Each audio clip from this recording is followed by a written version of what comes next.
Welcome to the Unshakeable Talks with me, Katy. This is where we lift the lid on what entrepreneurs are really going through.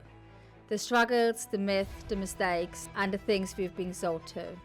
This is where we talk about how we balance business and life. This isn't another podcast teaching strategy. This is where we talk about the raw, real truth about female entrepreneurship and what it really means to run a business and life and combine both of them together. Running a business as a woman isn't harder, it's just different. And it's time we talk about this. There is no cap on what we can achieve, because behind every business, there's the stuff no one dares to talk out loud. In today's guest episode, I'm speaking to Chloe Ann. And Chloe Ann is an identity and frequency mentor for ambitious mums.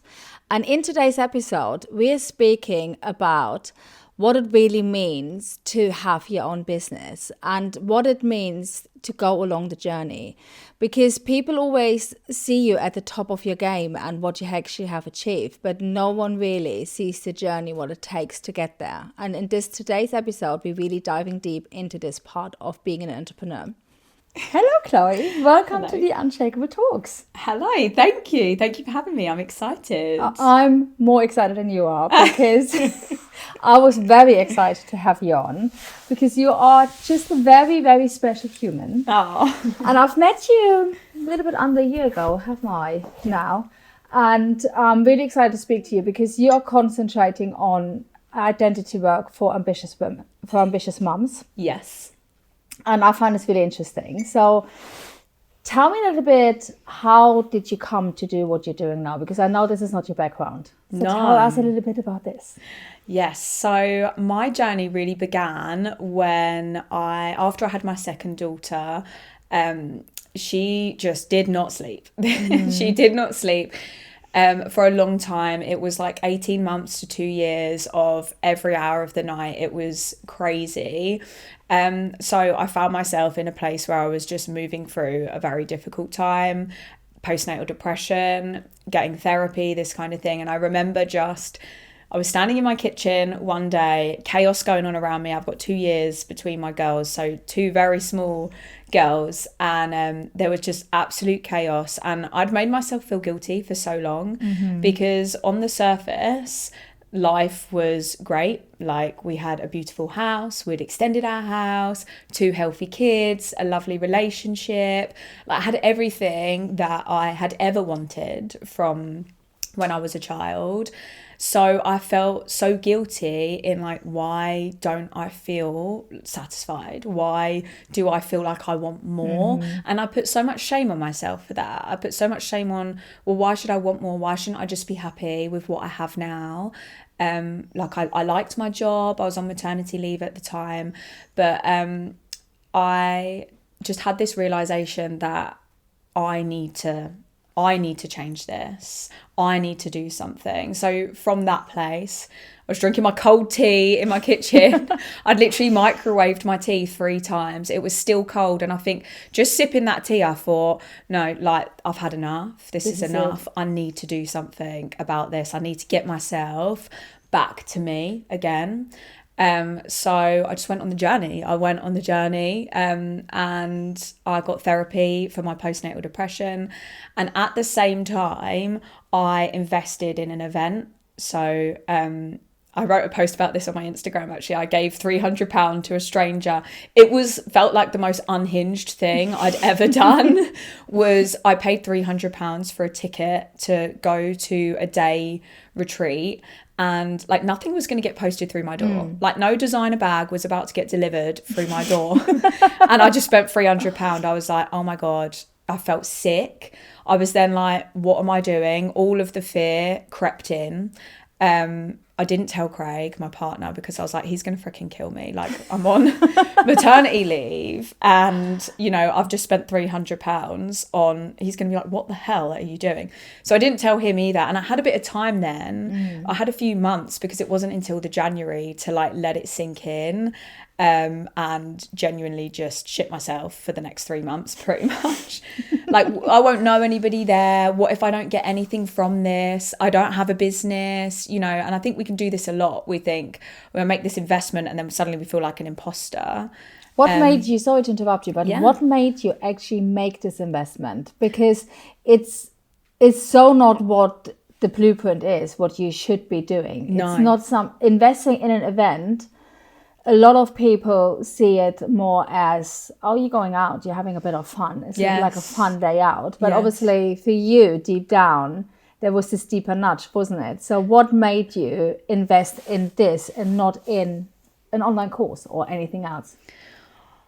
I was on that landing page for that event, on, off. Like, I was like hovering my thumb above that investment, because for me at the time, you know, like, I've gone on to make so many much more big, scary investments in myself and my business since then. But at the time, like, that was unhinged. Never spent that kind of money on something like that before, especially something I wasn't too sure on, you know. Yeah.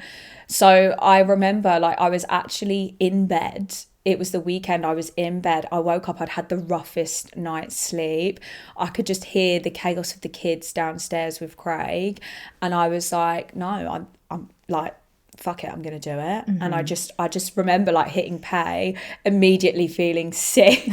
Like, you know, when the back of your neck sweats, like that kind of sick. I was like, oh God, like, what did I just do? Because, like, I grew up in a single parent household. Like, we didn't have a lot of money.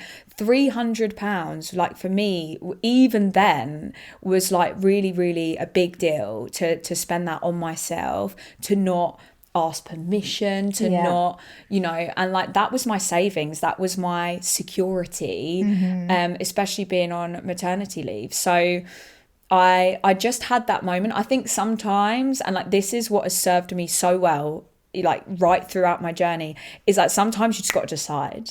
Sometimes you need to stop fucking around, stop hovering above what you know is meant for you. Like, if you feel the pull, like, I was on and off that landing page, and this goes the same throughout your whole journey. Even me now, if I feel the pull, I lean in now and I trust myself, because I trusted myself to make that decision when it didn't make sense. Like, none of the big decisions that you make, ultimately, if they're stretchy and big, they're not going to make sense, right? Like, they're going to feel a bit unhinged, because you're growing, you're stepping out of your comfort zone. So I was like, okay, well, I trusted myself in that moment. Like, I built trust, because I was like, no, I'm going to do it. I had my wobbles, of course, along the journey, but I just decided. And like, since then, now, I just decide so often. If I want something, I feel the pull, you've got to decide. So that for me was like the domino that just changed absolutely everything, making a decision to say, actually, like, let's do it. So that was your first step in becoming the woman who can. It was. Wasn't it? Yes, it was. It really was. So fast forward 3 months, you attending the event. Yes. What kind of event was it, and what did it do for you in terms of starting your journey of starting your own business? The event was like mindset, manifestation, like mastery, which I'm so into anyway. Like, I was introduced to The Secret and the Law of Attraction back when I was working in corporate, and I loved it. I started manifesting, you know, like the small things, and realised that I'd been unintentionally manifesting for like my whole life. So I loved the concept of the event. I was just shitting myself because I didn't know anybody. I didn't know what to expect. I'd never been to an event like this before. I knew where it was. It was in a lovely hotel that wasn't too far from where I lived. So like, that part was comfortable for me. But the whole event, I think, is so much less, and you'll know this from events that you've attended.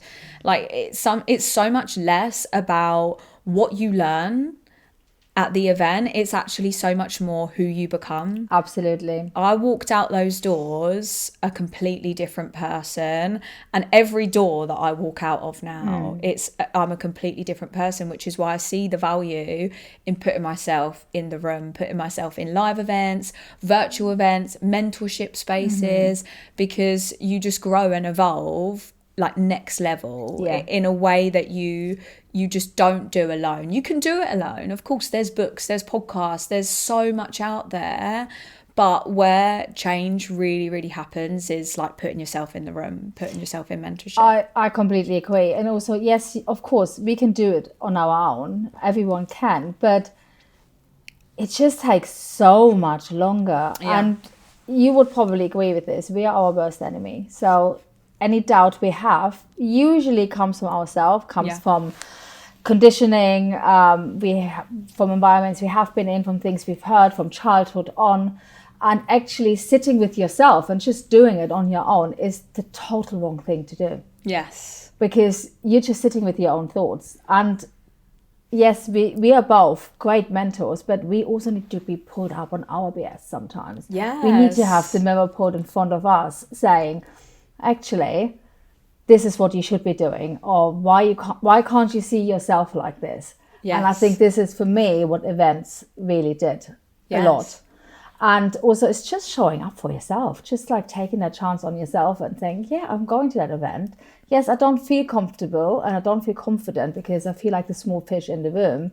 But actually leaving, you feel so much bigger, don't you? You have the confidence and the momentum you take from this is undescribable. There's so much power in being like a small fish, Yeah. you know, being around people that really expand you. There's so much power in that, and you will collapse timelines in these places. Like the amount of beliefs and stories and patterns that I've overcome as a result of someone saying one thing to me. It's like you hear one sentence, one thing, like, and it can change the entire trajectory of your life, your confidence, like where you go, what you do, how you see the world. Like there is nothing like, you know, investing in yourself. And I'm obsessed with that journey now. Like I'm obsessed with the learning, and I think a lot of people can get scared of that and feel like I'm so behind, I have so much to learn, and they let that stop them from going on the journey. So okay, well, I can't start my own business because I know nothing.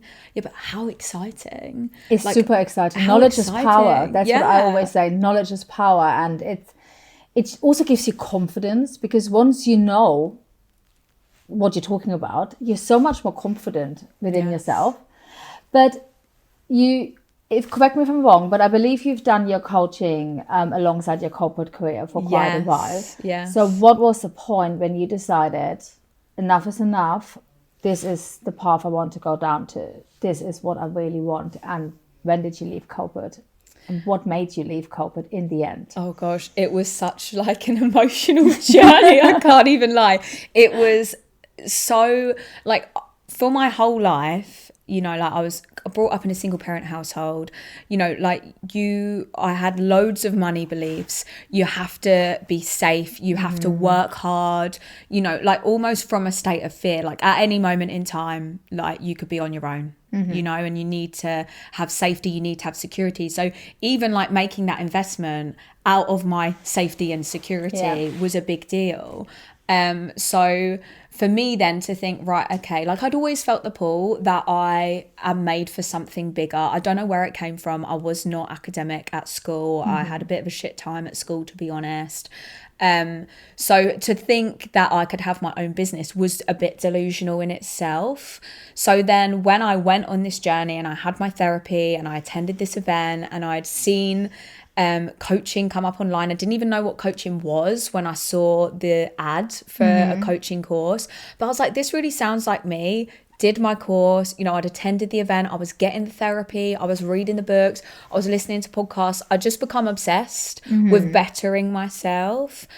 Started to set boundaries, started to raise my standards, started to like incrementally upgrade my life. Like I talk about this in my mentorship, like how you can incrementally upgrade. I didn't just throw away my whole wardrobe and spend thousands of pounds on, you know, I just made small changes in my life that anchored in to the woman I was becoming and what made me feel like that version of me. Like this is why even now, like, you know, I have high standards for myself because I know how I want to feel and I know how I want to show up.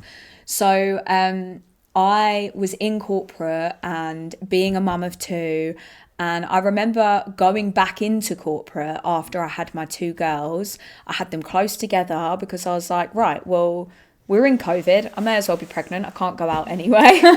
Let's try and have another baby. Thankfully, I fell pregnant really quickly. I'm so grateful for that. But it was also crazy. Sometimes I'm like, I don't recommend doing it that close together. It was wild, of course, because Maisie didn't sleep.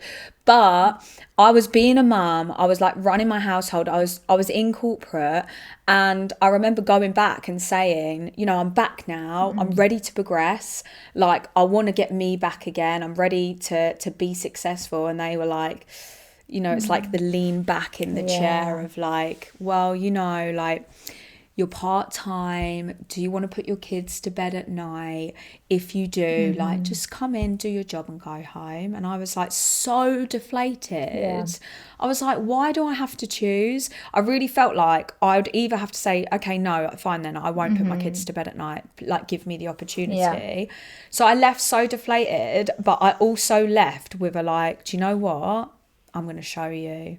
I'm going to show and prove that I can. And so I did. You know, I just went on the journey, and I was coaching alongside working in corporate in the evenings. Like, I haven't watched TV for about 3 years, Katy. That's a good thing. I know. That is not a bad thing. No, I was so obsessed with learning, growing, evolving. I would coach clients in the evening, but it was tough because there was nights where, you know, I was really tired, or it was putting pressure on my relationship because I was like, you know, I've got a call, I need you to help. Craig had been at work all day. He's running his business. So it kind of got to the point where I was like, I need to either leap and trust myself to a degree. Like, I've built up success. I'm getting some clients now, but I'm not serving to the level that I know that I can because, you know, my energy is spread so thin. So to be honest, I am somebody that takes a long time to make decisions. I'm not like reckless. Me too. I'm not like, fuck it, let's go with everything. You know, I took my time on the decision. Obviously, I wanted to have Craig with the decision as well.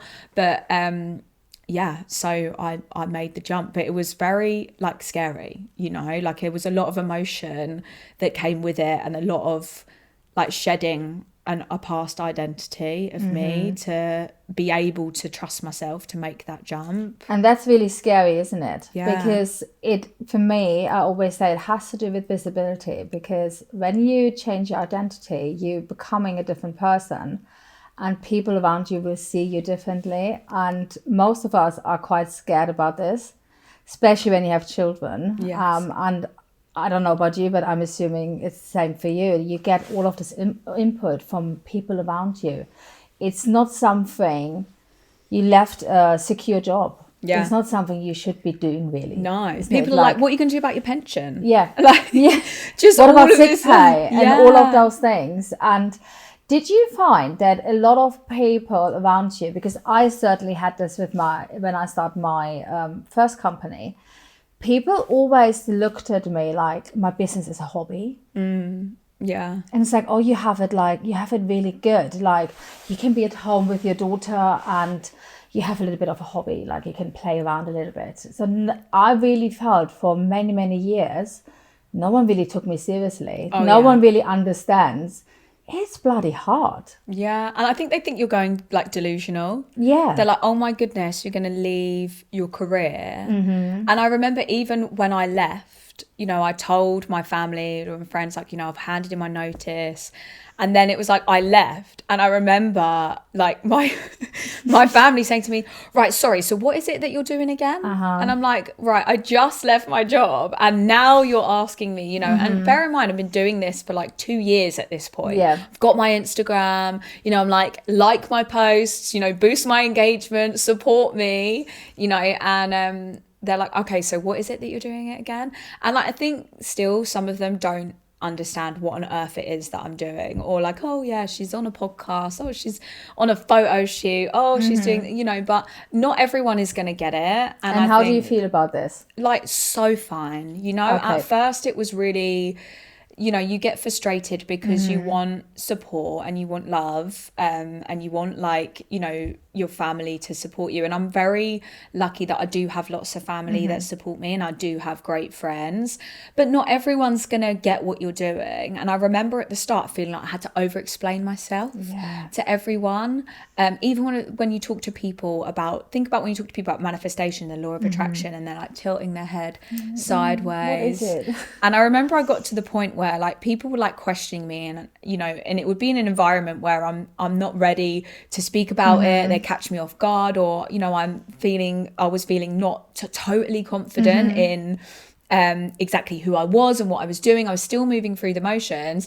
And I remember one day I just took back my power and I said, do you know what? If you want to know more, I'll send you the link and you can book a call with me. And after that, they were like, Okay. okay. And I was like, but for now I'm going to carry on, like, with my coffee or whatever we were doing, you know, because you don't have to explain yourself to everybody. But naturally, this is what we do. And I've done this for many years. And my parents still don't get what I'm doing. No. Because I think it's also generational. It's massively. It's how they know life should be, in their personal opinion. And I actually had to do a lot of work on myself to not get upset that I don't get it. Yes. Because it's almost like I had to manage my own expectations, what I had from other people, what the support I expected, they couldn't give to me. No. Because it wasn't doable. And I speak about this to my clients a lot, because what I find, and you probably can relate to this, is when you start doing something for yourself, i.e. Opening your own business, people around you, like your husband, your partner, your family, they see a completely different version of you. So you're not going to be the super available friend anymore. You're not going to be the super attentive wife while you're going through all the motions of building up your business. So you're going to be different, and that doesn't always go down really well. So the support we emotionally want from our partner isn't really what they can give us. No.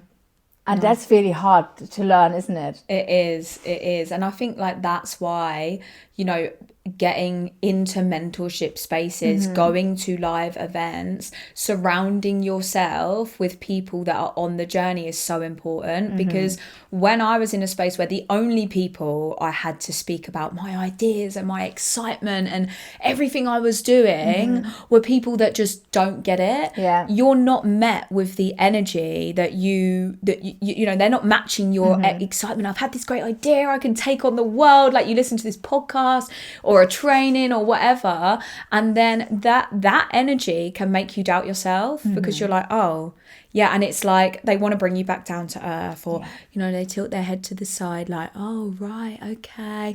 And it's like, but actually, like, when you meet your people, they're like, let's freaking go, you know, like, and that's what creates, like, so much of my drive and my belief has come from borrowing it from other people. Yeah. You know, like, borrowing the belief of others when you doubt yourself. Actually, when they see you and they believe in you, go do it. And you know what, like, you have to bring people on the journey. Certainly at the beginning, like, when I would say to Craig, you know, this is what I'm going to do, this is what I'm going to do. He's very traditional in his business.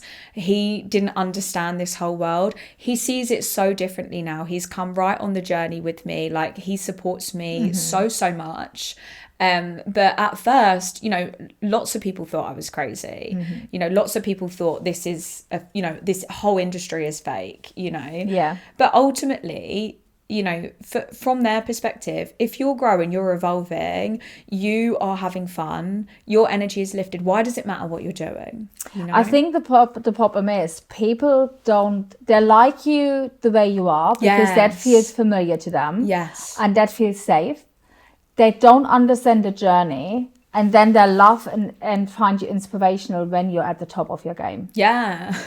But where you really want support and where you need to create your support is when you're on the journey. Yes. And that's why it's really important. I speak a lot about with my clients that they say, oh, my friends don't support me and they don't support me. I always say, you need to have different groups of friends. Like, I have my business buddies. Yes. Like, I have women around me who work in the same industry, do the same thing, or have their own business. And we can speak about business, about all the struggles. You have young children. My daughter's older now, but when she was younger, I had my mummy friends. And we just spoke about mummy things. Yes, and that was fine. Yeah. Then obviously my family gets a bit of both. They get a bit of everything. But you kind of have to almost create like different pockets of friends and social circles to kind of get through this and get the support you need. Yes. And the validation we all want to a certain extent. Yeah, like I think that part is so important as well, you know, like having your friends that, you know, I have my friends where I just be me, you know, like your friends that you go out for brunch with, that you drink wine with on the weekends, and that you don't have to speak about business with. That's equally as powerful. You know, I'm obsessed with business. I'll speak about it all day, you know, growing and personal development and all those things. But having those friends where you can just be one version of you, and then having your business friends, you know, is completely different. And like what I find so empowering is now, you know, I've been to so many events, I've been on a retreats abroad now, which I never thought would be possible for me as a mum. Again, you've been on 2. Yes, like crazy. I've been to I went to America. You know, when I went to America, I hadn't left Europe in 16 years, and when I last left Europe, I was with my mum, like I was a child, you know. So I remember waking up in America being like, holy shit. I'm in America and my kids are at home. And I literally left corporate yesterday. Like I left corporate and I flew to America the next day. So for me, that whole experience, I literally just sat with my mouth like wide open the whole time. I was like, what the hell is happening? You know, I'm in America and I loved it, and that changed so much for me. And then once again, like going on a abroad retreat, leaving my family for 7 days, you know, that wasn't an easy thing. You know, you have to calibrate yourself to that, to not feel mum guilt, to know and understand your mission, what you're doing and why you're doing it. Like I'm not just swanning off to Greece for a week. You know, this is for my business, yes, but this is also for me, and that's okay. And this is also for my family, and like everybody grows from I the think work it's a beautiful thing to be selfish sometimes. Selfless, because it all starts with you, it all ends with you, what I always say, and it's really important. But if we're being honest, we also have down days. Not everything is rosy all the time. Not everything is like glamorous and easy. So on those days when you struggle to show up for yourself, what would be the top 2 things you do? Well, like your energy and your frequency is everything. This is literally what I coach on.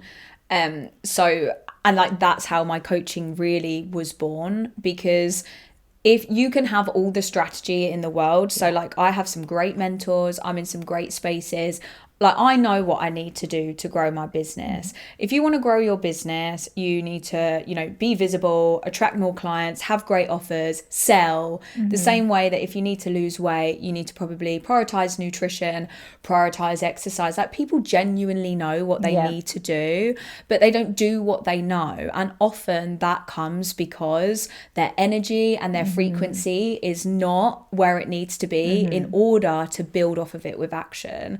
So for me, like I have internal and external things that affect my energy and frequency every single day. Like, and when you become the woman who can, like you become so self-aware of how you wake up differently every single day.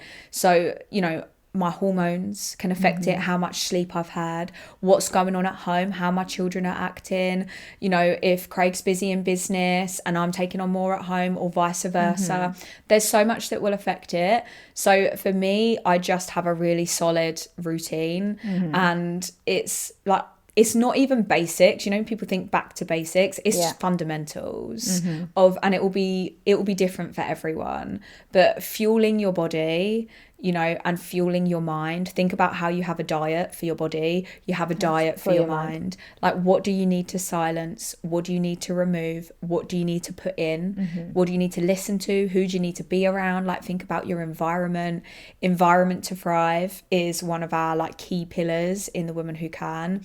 Energy to feel alive, and identity to strive. Like, they're my main 3. So for me, energy, like my supplements, my greens, my non-negotiables, moving my body. Like, think about your state and how you can elevate like your frequency, elevate your state. So moving your body, you will know this, like what makes you feel good, and it will be different all of the time. I'm not saying do a HIIT workout every day. No. But for sometimes it's yoga, stretching, meditation. Sometimes it is weights and HIIT. Sometimes it's a run. Sometimes it's a walk.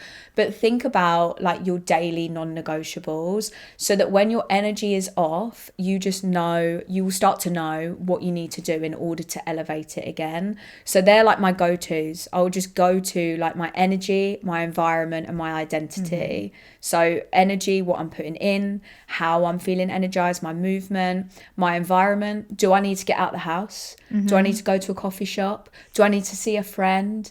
Do I need to have some feng shui in my home? Like sometimes just clearing your environment, clearing down my desk, moving a few things around, lighting a scented candle, done. I do this all the time. All the time I do this. All the time. Don't underestimate the power of your environment. And then identity, again, like I'm very, very intentional with everything I do, with what I wear, and like I'll be glamorous on the school run, and you know, I don't care, like this is how I want to feel. But I'm like a high maintenance, low maintenance, you know, like I'll use heatless curlers, I'll get my lashes done, I'll do my tan, you know, very simple things that just allow me to feel good. We take so much time. Think about girls' night out, how much effort you put into that. I know. We tan, we get new outfit, we do our nails to feel great for one night. I know. How can you bring that into your everyday life? Because trust me, how you feel in your body, in yourself, in your energy, and in your environment changes everything. It literally does. Yeah. This is the key to success, in my personal opinion. Yes. It makes so much difference. And it also, not just in business, but it makes a difference in how you show up for yourself and other people. Yes. So it will trickle down to your family and to your children. And I really noticed this recently within my daughter. She's much older, but obviously she has seen a big change in myself over the last, I would say, probably 2 years. And even though she doesn't say anything, but she drops like little comments and little things, and or little sentences in a birthday card saying, "Oh, thanking," like she said, "Thank you for showing me that you can change your life at any age." Wow. So that's really cute, isn't it? Don't make me cry. But that's what this is, what it's all about. It's like little things. But you also need to hear them. Yes. Because we do all the time, and we know what we're doing, and we know it's really good, but we don't really realize what we're actually doing, how good we are to ourselves. Yes. And when you just say, like, sometimes it's good to be with friends who are not in business, where you can just be Chloe, where you don't have to be like the motivational mom, where you can just be. I recently went on a spa day with two of my oldest friends. Yes. And we were just chit-chatting about life. We were gossiping about people back then in school, and like just the normal thing. And one of my friends said to me, "You have such a great outlook on life these days. And how do you do it?" And I said, "Thank you, but I actually can't tell you. I can't give you like 1 or 2 tips on what to do." Yeah. It's a lifestyle. It's a lifestyle, isn't it? It's a process. It's like the little steps towards becoming the woman you can. Yes. You can. And so if we have women listening to this podcast who feel a bit stuck in a situation and really look at you as the big inspiration, like, "Oh my God, Chloe left corporate. This is really what I want to do. I want to be there more for the kids. But I don't really have the network or the people around me who support this." I know we go to events, and I know we invest in ourselves in terms of mastermind coaching events, retreats, but we also know that can be quite expensive to do, and not everyone is at that stage in life. So what would you say to this woman? What would you say, where could she start to get herself around the right people so she can, or take the first step towards this journey? Well, like I really started, I know that, you know, I bought the ticket to the event, and that was a big investment to me at the time. But, you know, there is always like free online masterclasses, networking events in your local area. There is, like, to be real, you have to put yourself out there. Like, you are going to feel very uncomfortable at first. Yeah, like you'll go on the first like online masterclass and you won't want to type in the chat, but for as long as you stay hidden, you will not be seen. You know, like and like the reason why, you know, somebody asked me the other day who's in the industry, you know, like, how do you have so many friends in the industry now? Like, how you're so well connected. And it was never like, I never intentionally thought, do you know what I'm going to do? I'm going to go out there and I'm going to go and get loads of friends and I'm going to like wiggle my way in. It was never that. I just put myself out there and very authentically. So if I was shy or nervous, I would just let myself be shy and nervous. I always show up, and that's the thing. I'll put myself in rooms, and then, you know, especially if it's in the local area, people start to then see you see them again, you know, and you start to build connections, connect with them online, reach out to people, like even just commenting and liking on their posts, engaging with their social media, like be seen by the people that you want to be around. Put yourself out there. Like, for as long as you're like, I'm shy, I'm introverted, and believe me, I told myself all of this stuff. I'm very shy. I would go in a coffee shop or be in a restaurant and walk to the toilet with my head looking at the floor, walk around town looking at the floor. It's like I never just looked up. And the moment that I started looking up, like, that in itself is a frequency. Suddenly people feel you. Suddenly the person behind the counter in, you know, the coffee shop says something to you. Suddenly you're like telling strangers that you like their top. Where did you get it from? You're sparking up conversation, but it comes just naturally. Like, it's an authenticity thing. So I would say, you need to just, you got to put your foot out of your comfort zone and put yourself in the room, whether that be online, whether that be in-person events. Make the jump. If you want to make friends and connections and get yourself around like-minded people, then you've got to like get out of your head and get out of your front room, you know, and get into the events. And it's not going to feel good. I walked into that first event, literally, like, I couldn't eat for the whole morning. I felt sick. I was like shaking when I first got in there. I felt exactly the same. Like, honestly, it was, and like nervous the whole time. But every time you do it, you know, now that stuff doesn't faze me. You know, like now I'm on a podcast, this stuff doesn't faze me, but new things will. Yeah. You know, so you just grow along the way, you recalibrate yourself along the journey. But having people that are like-minded and, you know, on the same journey is so important. Like, I couldn't have done so much of what I've done without having friends, mentors, connections in the industry that just get it.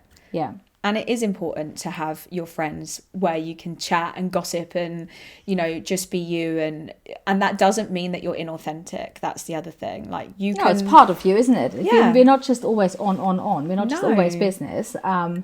It's part of yourself and your personality, and that's fine. And it's actually, I feel, very important to give all of those parts of yourself time to flourish. Absolutely. But let me ask you, and you don't have to answer, but have you actually lost friends along the way?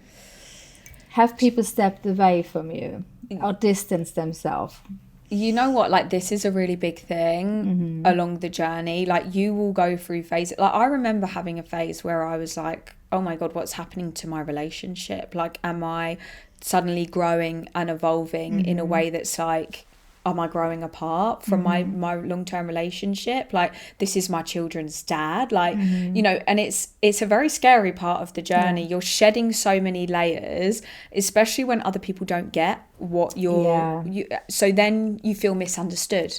You feel like, you know, there's a lot that comes along the journey. Again, this is why having coaches and mentors is just so important, because in those moments, to have the reassurance, to have the perspective shift on what's happening, and to be guided back to, you know, what's your values, what's important to you, how can you bring people that you care about along the journey, is so key, but also knowing that not everybody is meant to come on the journey. Like, you're going to have people in your life for reasons, seasons, and lifetimes. That's what I always say. You know, and some people are not meant to come with you on the journey, and that's okay. But yeah, in answer to your question, yes, sometimes you'll trigger people.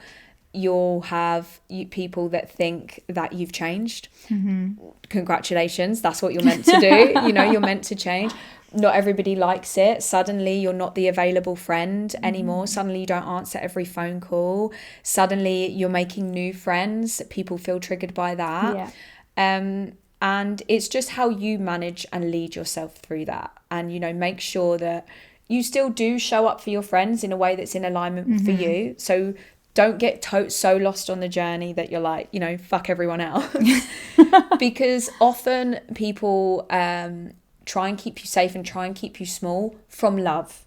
Not everybody is, you know, wants to keep you small because of jealousy. Sometimes it is from love, but it's just how you know, guide them through that as well. But yes, in answer to your question, you will lose people along the way, but those that are meant to stay with you will. They will. Yeah. So 2026, what's on the way for the motivational mum?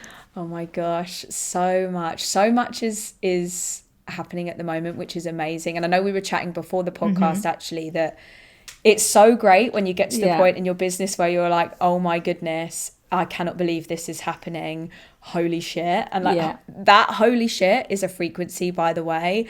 If you can create a holy shit frequency at every part of your journey, I'll be love it. You're gonna win. Because even when I was in corporate, I was like, oh, holy shit, like, you know, I'm growing, I'm evolving, I'm going to have my own business. You know, then I left corporate. And even in the moments where it feels really hard, to still be like, holy shit, I get to do this, you know, like reminding yourself what the journey that you're on, what you get to do is so important at every stage of the journey. Not just like, holy shit, I'm really successful now. You know, you got to embody that from the start. But lots of exciting things going on. So I have my group space launching in the new year, which is so long awaited, and I'm so excited to bring that space together. And yeah, more events, maybe a retreat at the end of the year.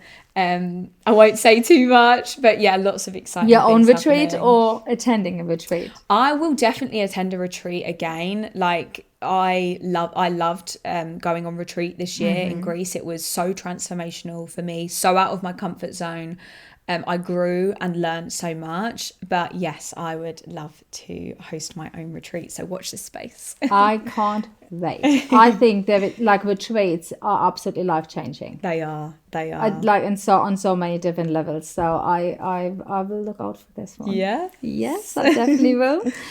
One question I always ask at the end of the podcast is, and I'm going to read it because it's a long question. Yes, hit me. If you could go back and give your past self one brutally honest piece of advice in business, what would that be? Oh, it is so hard because like one piece is very hard to give, but it can be two. The part that really stands out for me is that it is not easy, and if you are not finding it easy, that's not because you can't do it. Like most of the time in business and when you're growing and evolving on your journey, you are always doing something that you haven't done before. So of course you're not confident, of course you don't know how it's gonna go, of course it feels hard, you haven't done it before, you haven't done it yet. So if you're finding it hard, you know, and I doubted myself and I found my journey super hard, I still find it hard, juggling home life, kids, business, you know, new things that I've not done before. that doesn't mean that you can't do it. So, don't doubt yourself and don't quit. It's meant to be hard. Otherwise, everybody would have 6-pack abs, £1 million businesses. Do you know what I mean? Like, if it wasn't hard, everybody would do it. It's literally, they say it's for the 1%. I was just about to say, it's for the 1%. It's the reason why there is the 1%. But actually, like, I thrive in the hard now. I know if I could go back to school now, I feel like I'd be an A-star student, because I've learned, and I was not good at school, like, I've learned to love learning more about myself, more about business, deepening like the depth of how I understand myself. But there's so much to learn, especially at the start when you aren't investing in everybody that can help you. You've got to be the marketer. You've got to learn how to post on social media. You've got to be confident. You've got to get in rooms. You've got to learn buyer psychology. You've got to sell offers. There's so much to do, but just embrace it. It's meant to be hard. Don't quit. Like, don't give up, and play full out. Like, that's what I would say. Like, ask yourself, am I really going for it? Because at every level I've thought, am I really going for it? No, I'm not. Let me draw a line in the sand. And actually, if I really went for this, what would be possible for me? What could I create? And I love that part. And nothing can stop you. Yeah, you become unstoppable. I know. Unshakable. And that is a beautiful end to the podcast. Thank you so much for joining me today. It was a pleasure. Thank you so much for having me. I'm so excited to invite you to my free Shake Up Your 2026 challenge. This is a 2-week challenge live in Telegram with me. 2 weeks to audit your life and your business, to redefine success, and to shake up your 2026. Head to the link in the show notes to sign up today. Thank you for listening to today's episode.